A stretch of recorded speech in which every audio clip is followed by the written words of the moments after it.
Gawa po tayo ng beetroot juice. Yan. Pero juice or shake, parang ganyan, same.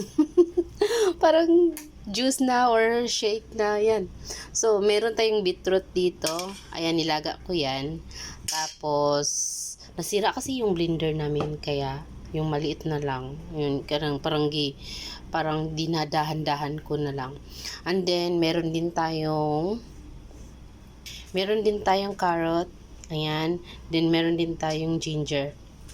Meron din yan siyang apple. Kaso ang yung apple na na blend ko na. Wait lang ha. Para maniwala kayo na naglagay ako ng apple. Ayan. Ayan, naglagay ako ng apple. So, yeah, na-blend ko na siya. So, wait lang ha.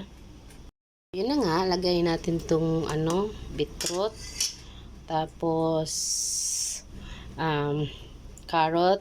Dapat yan, sabay-sabay na yan ha. Pero, dahil nga nasira yung blender namin, so, ayan, pakunti-kunti ko na lang ginawa. So, mamaya na naman yan. Salang ko siya dito. Meron din palang lemon. Half lang nito, okay? Para hindi masyadong maasim. Ayan, so, biblend natin yan.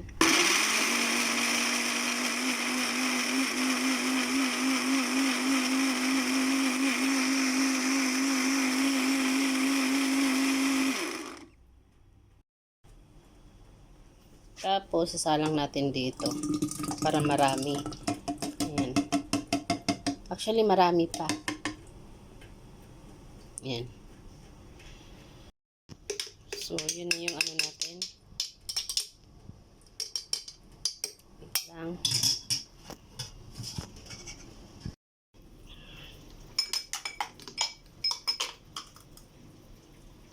So, here's our